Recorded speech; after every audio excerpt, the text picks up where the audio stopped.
Welcome to exam theory. तो ICR technician 2021 के लिए जो है इस चैनल पर मैथ के प्रैक्टिस सेट चलाए जा रहे हैं, जिनमें आपका जो है इस वीडियो में हम लोग प्रैक्टिस सेट 6 देखेंगे। अगर बाकी आपको 5 वीडियो इसके देखने हैं तो आप हमारे चैनल के प्लेलिस्ट में जाकर देख सकते हैं। तो प्रत्येक सेट में जो है आपको लगभग जो है मैथ के 10 प्रश्न देखने को मिलते हैं, और इन सभी प्रश्नों को आप खुद पहले अटेम्प्ट करके जरूर देखिएगा और हमें कमेंट करके बताइएगा कि कुल 10 प्रश्नों में से आपके कितने प्रश्न सही गए हैं। तो बाकी मैं तो आपको सारा प्रश्नों के सॉल्यूशन दे ही दूंगा। तो अगर आप इस चैनल पर नए हैं तो हमारे चैनल को सब्सक्राइब जरूर कर ले। यह हमारा सोशल मीडिया प्लेटफॉर्म है, आप हमसे यहाँ भी जुड़ सकते हैं। इसके लिंक आपको इस वीडियो के डिस्क्रिप्शन बॉक्स में मिल जाएंगे। और इस वीडियो को अपने दोस्तों के साथ शेयर करना बिल्कुल भी नहीं भूलिएगा, और वीडियो के अंत तक जरूर बने रहिएगा। तो चलिए बढ़ते हैं प्रश्नों की ओर। देखेंगे क्वेश्चन नंबर 1। ये आपका क्या है, सिंपल सा सिंप्लीफिकेशन का क्वेश्चन है। सिंप्लीफिकेशन में क्या दिया गया है, लगातार डेसिमल में संख्याएं दी गई है। तो इसे जो अगर डेसिमल में इतने सारे संख्याएं दी गई हो तो अब आप क्या करेंगे, पेन और पेपर पे लेके इस सभी संख्या को क्या करेंगे, इस तरीके से लिखेंगे ताकि आपको कन्फ्यूजन ना हो इसे ऐड करने में। क्योंकि अगर इतने बड़ा आपको डेसिमल परीक्षाओं में दिया जाएगा तो आप काफ़ी हद तक इसे कंफ्यूज कर जाएंगे अगर आप इसे डायरेक्ट जोड़ने के लिए जाएंगे। तो हमेशा क्या कीजिएगा, इसे एक पेपर पर इस तरीके से संख्याओं को सारा लिख लीजिएगा जाकि ताकि आपको कंफ्यूजन ना हो इसे हल करने पे। इस तरीके से आपको लिखने में ज़्यादा समय नहीं लगेगा। तो यहाँ पर सभी संख्या को क्या करेंगे, पहले नीचे लिख देंगे। तो यहाँ पर आपके क्या बच गए, 0.62025। यहाँ पर अब क्या कर देंगे, सभी को ऐड कर देंगे। सिंपल सा अब क्या बन गया, एक आपका ऐड वाले संख्या बन गई है। तो सभी को जोड़ देंगे, आपका आंसर आ जाएगा। कितना हो जाएगा, 5, 5 2 7, 5 2 7, 5 2 7 2 9, 6 2 8 5 13, हाथ में सॉरी 6 2 8 2 10 5 15।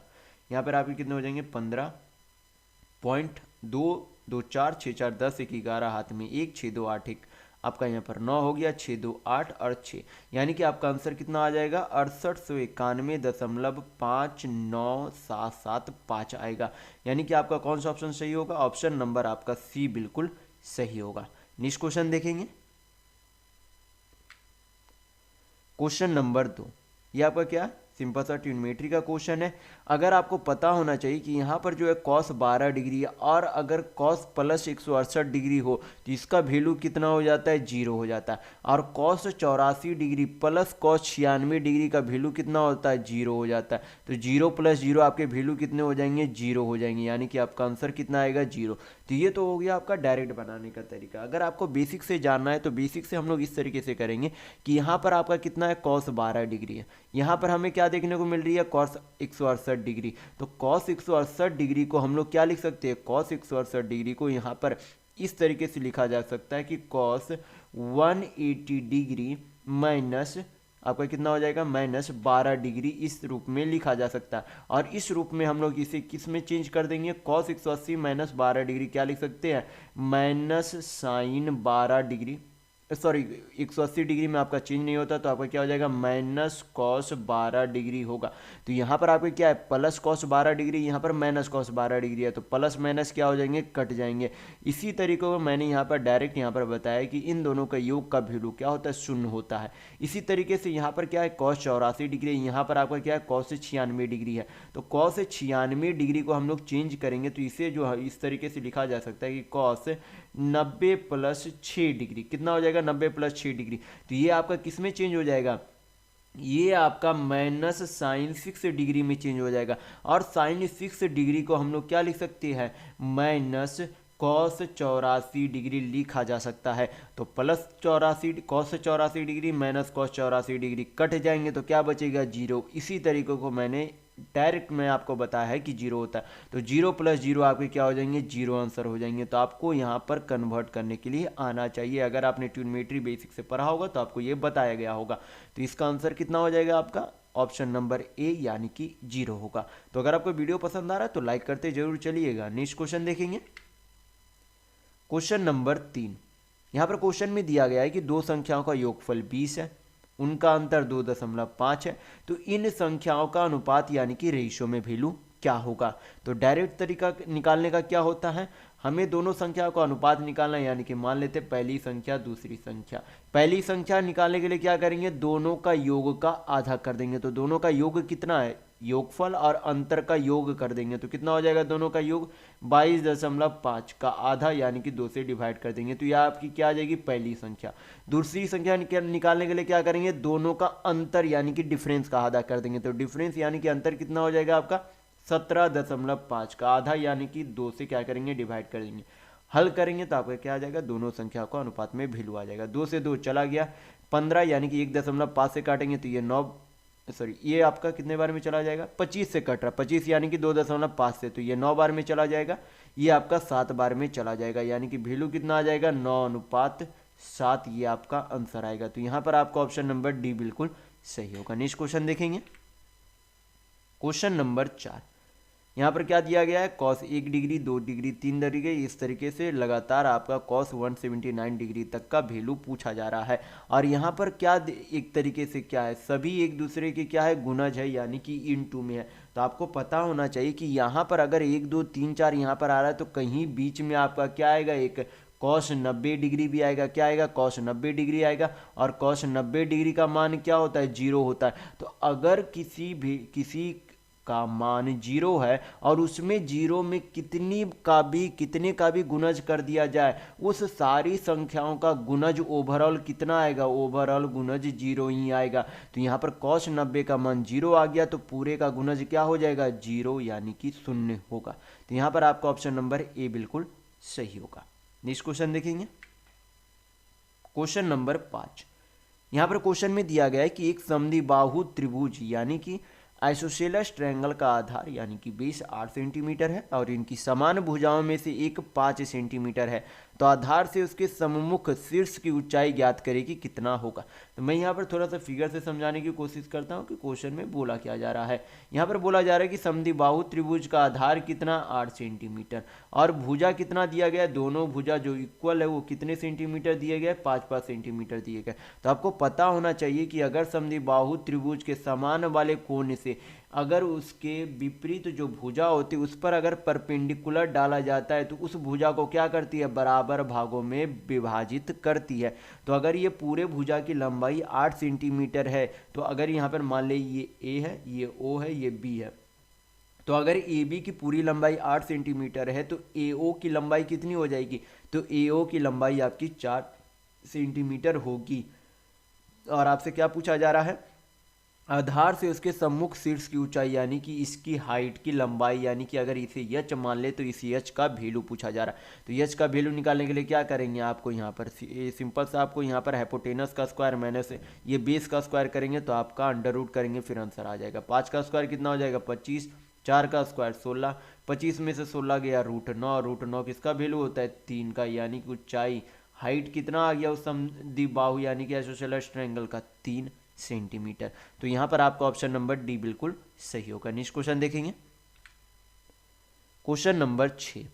यहां पर क्वेश्चन में दिया गया है कि एक व्यापार मेले में पहले दिन 84,500 रुपये 500 लोग आए हैं और चौथे दिन यह संख्या घटकर 16,900 हो गई है। तो चौथे दिन कितने प्रतिशत लोग घट गए हैं, यानी कि जितने लोगों की कमी संख्या में हुई है उसका क्या पूछा जा रहा है, प्रतिशत में पूछा जा रहा है कि कमी कितने प्रतिशत की आई है। तो हमें क्या करना होगा, पहले संख्या में यानी कि जितने लोग आए हैं, पहले दिन आए थे और जो चौथे दिन आए थे उन दोनों के संख्या में अंतर कितना है। तो क्या करेंगे, पहले डिफरेंस यानी कि अंतर निकाल लेंगे। तो कितना हो जाएगा, 0 0 पहले हो जाएगा 5 में से, यानी कि 9 तो 6, यहाँ पर 3 तो 7 और यहाँ पर 7 में से 1 गया 6, यानी कि 67,600 लोग कम आए थे पहले दिन के मुकाबले चौथे दिन में। और तुलना हमें किससे करना है, क्योंकि कमी पहले वाले दिन की तुलना में आई है तो हमें तुलना पहले वाले दिन से करना है। तो पहला वाले दिन में कितने लोग आए थे, 84,500। प्रतिशत में वैल्यू चाहिए तो क्या करेंगे, 100 से गुना करेंगे, हल करेंगे, आंसर आ जाएगा। 2 0 2 0 चला गया, 5 से काटेंगे तो ये 16, 5 9 45, ये कितने बार में, 20 बार में चला जाएगा। 169 से 676 काटेंगे, कितने बार में चला जाएगा आपका, 9 चौक 36, 4 16 चौक 64, 4 67। तो यहाँ पर 4 बार में चला गया तो 4 × 20 करेंगे तो आपका कितना आ जाएगा, 80%, यानी कि कमी कितनी की आई, तो 80% की कमी आई। तो यहाँ पर आपका ऑप्शन नंबर सी बिल्कुल सही होगा। नेक्स्ट क्वेश्चन देखेंगे, क्वेश्चन नंबर 7। यहाँ पर क्वेश्चन में दिया गया है कि दिए गए चित्र में एंगल बी ए सी 30 डिग्री है, ए बी सी 50 डिग्री है, सी डी ई 25 डिग्री है। तो आपसे पूछा जा रहा है कि ए डी ई का वैल्यू क्या होगा, यानी कि ये एंगल पूछा जा रहा है। कौन सा एंगल? ए ई डी, ये एंगल पूछा जा रहा है। तो सबसे पहले आपको पता होना चाहिए कि किसी त्रिभुज के अंतः दो कोणों उसके विपरीत एंगल के बाही कोण के बराबर होता है। तो इन दोनों का सम इसके क्या हो जाएगा? बराबर हो जाएगा। इन दोनों का एंगल का सम कितना? 50 और 30 80, यानी कि ये एंगल कितना हो जाएगा? 80 डिग्री। तो उसी तरीके से ये जो ट्रायंगल है ई सी डी का, उसका ये जो है क्या है? बाहरी कोण है। तो बाहरी कोण इन दोनों एंगल का क्या हो जाएगा? सम के ये एंगल बराबर हो जाएंगे। तो इन दोनों एंगल का सम कितना है?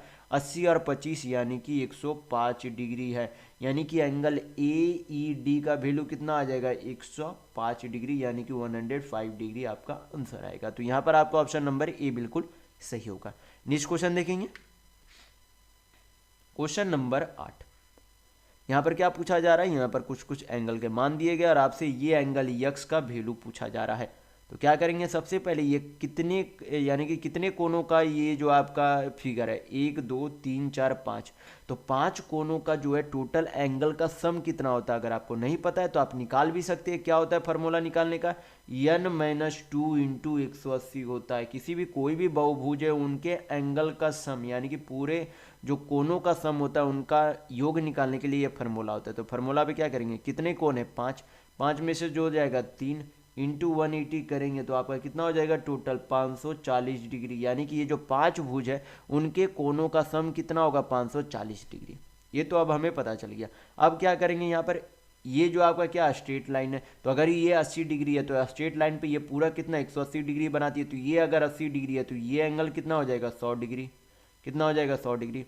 ये भी आपका स्ट्रेट लाइन है, पूरा एंगल 180 डिग्री का होता है। तो ये अगर 65 है तो ये आपका कितना हो जाएगा? 11 6 17, यानी कि 115 डिग्री हो जाएगी। 115 डिग्री। ये आपका कितना है? 90 डिग्री। तो हम लोग क्या करेंगे? ये एंगल पहले हम लोग निकालेंगे। क्या निकालेंगे? ये एंगल निकालेंगे। तो ये एंगल निकालने के लिए क्या करेंगे? ये जो चारों एंगल का सम है उसमें से क्या 540 में से उसको माइनस कर देंगे। तो कितना आ जाएगा सम? 115 115, यानी कि 11 दूनी 22, 230 230 330 330 और 90 कितना हो जाएगा? 420। तो 540 में क्या करेंगे? 420 डिग्री माइनस करेंगे तो आपका कितना आ जाएगा? 120 डिग्री। कौन सा आ जाएगा? डी ई ए। क्या आ गया आपका? 120 डिग्री। तो ये भी आपका स्ट्रेट लाइन है। तो यक्स का वैल्यू कितना हो जाएगा? अगर ये 120 डिग्री है तो ये कितना हो जाएगा? 60 डिग्री, यानी कि 60 डिग्री होगा यक्स का वैल्यू। तो यहाँ पर आपका ऑप्शन नंबर डी बिल्कुल सही होगा। नेक्स्ट क्वेश्चन देखेंगे, क्वेश्चन नंबर 9। यहाँ पर क्वेश्चन में दिया गया है कि वह छोटी से छोटी कौन सी संख्या है जिसमें 3 जोड़ने पर यह 27 35 25 और 21 से पूर्ण रूप से विभाज्य हो जाएगी। तो इस तरीके के प्रश्न में क्या करना होता है? जो भी संख्याएं दी गई है उनका क्या करेंगे? एलसीएम यानी कि लघुत्तम लेंगे। क्या करेंगे? लघुत्तम लेंगे। तो लघुत्तम लेने के लिए क्या करेंगे? सबसे पहले सबसे बड़ी संख्या ढूंढेंगे। कौन सी है? 35। ये डायरेक्ट तरीका होता है। अगर मैंने आपने पहले वाले वीडियो मेरे देखे होंगे तो मैंने काफ़ी बार ये बता चुका हूँ। तो सबसे बड़ी संख्या लेंगे, उसमें से फिर उससे छोटी संख्या। क्या इसका कोई कॉमन फैक्टर 35 में दिख रहा? नहीं दिख रहा। तो 27 को क्या करेंगे? उसी तरीके से लिख देंगे इनटू, फिर उससे छोटी संख्या क्या है? 25। 25 का इसमें 5 कॉमन दिख रहा है, बचा 5 तो 5 फिर से लिख देंगे। 21 का 7 इसमें कॉमन दिख रहा है, 3 इसमें कॉमन दिख रहा है, तो 7 21 पहले इसमें गुना जाए। अब क्या कर देंगे? जो बची संख्या उसको सभी को गुणज कर देंगे, हल करेंगे, आपका क्या आ जाएगा? एलसीएम आ जाएगा। कितना हो जाएगा आपका? 27 25 135 आपका, इंटू क्या कर देंगे? 35। कितना आ जाएगा आपका? 5 25 25, 5 15 2 17 175, 35 105 आपका 35। कितना हो जाएगा आपका? 5 7 5 12, 5 1 6 7, 3 1 4, यानी कि ये आपका एलसीएम कितना आ गया? 4725। उसमें क्या कर देंगे? 3 माइनस कर देंगे तो आपका क्या आ जाएगा? वह संख्या आ जाएगी जिसमें 3 जोड़ने पर इन चारों संख्या से पूर्णतः विभक्त हो जाएगी। तो माइनस करेंगे तो आपका कितना आ जाएगा? 4722, यानी कि आपका ऑप्शन नंबर सी बिल्कुल सही होगा। नेक्स्ट क्वेश्चन देखेंगे, क्वेश्चन नंबर 10। ये आपका क्या है? सिंपल सा सिंप्लीफिकेशन है। आपको पता होना चाहिए एक फार्मूला कि जब आपसे बोला जाए कि x plus y plus z बराबर 0 है तो आपका क्या हो जाता है? X cube plus y cube plus z cube बराबर आपका क्या हो जाता है? 3xyz होता है। तो ये आप ध्यान रखिएगा। ये कब होता है? जब आपका क्वेश्चन में दिया हुआ रहे कि x plus y plus z बराबर 0 है, तभी ये फार्मूला आपका क्या हो जाता है, x cube plus y cube plus z cube बराबर 3xyz होता है। तो ये ध्यान रखिएगा। तो यहाँ पर इस तरीके के प्रश्न में, ये आपका सेम प्रश्न है लेकिन थोड़ा सा इसे चेंज किया गया। किस तरीके से, यहाँ पर इसे कुछ समय के लिए मान लीजिए कि क्या है, ओवरऑल यक्स है, ये ओवरऑल क्या है, वाई है, ये ओवरऑल क्या है, जेड है। या फिर कन्फ्यूजन हो इसलिए मैं इसे ए मान लेता हूँ, इसे बी मान लेता हूँ, इसे सी मान लेता हूँ, ताकि आपको कन्फ्यूजन ना हो। तो यहाँ पर एक तरीके से क्या है, क्वेश्चन में दिया गया है कि A cube plus B cube plus C cube बराबर क्या है, 0 है। और तो हमें क्या देखना होगा कि पहले की अगर a प्लस बी प्लस सी बराबर 0 है या नहीं। तो a का वैल्यू क्या था, x माइनस वाई, बी का वैल्यू क्या था, y माइनस जेड, सी का वैल्यू आपका क्या था, z माइनस एक्स। हल करते प्लस एक्स माइनस एक्स चला गया, प्लस जेड माइनस जेड चला गया, माइनस वाई प्लस वाई चला गया, क्या वैल्यू आया, 0। यानी कि यहाँ पर से हमें पता चल गया कि a प्लस बी प्लस सी बराबर 0 है। यानी कि यहाँ पर हम बोल सकते हैं कि A cube plus B cube plus C cube बराबर आपका क्या होगा, 3abc होगा। तो a हम लोगों ने किसे माना था, ये हम लोगों ने x माइनस वाई को माना था, b हम लोगों ने y माइनस जेड को माना था, और c हम लोगों ने z माइनस एक्स को माना था। तो ये आपका क्या आ जाएगा, आंसर आ जाएगा। बाकी आप यहाँ पर फार्मूला जानेंगे तो इतना आपको ये सब करने की ज़रूरत ही नहीं है, मैंने सिर्फ आपको समझाने के लिए बताया। जब आप परीक्षाओं में देखेंगे आपको फार्मूला पता होगा तो सीधे देखते के साथ आप बोल सकते हैं कि 3xyz होगा। तो यहाँ पर आपका कौन सा ऑप्शन सही होगा, ऑप्शन नंबर बी, क्योंकि यहाँ पर ए बी सी का वैल्यू क्या था, x minus y, y minus z, z minus x. तो ऑप्शन नंबर बी बिल्कुल सही होगा। तो वीडियो में बस इतना ही। अगर आपको वीडियो पसंद आया तो लाइक कीजिएगा, नए हैं तो चैनल को सब्सक्राइब जरूर कर लीजिएगा। या हमारा सोशल मीडिया प्लेटफॉर्म है, आप हमसे यहाँ भी जुड़ सकते हैं। इसके लिंक आपको इस वीडियो के डिस्क्रिप्शन बॉक्स में मिल जाएंगे।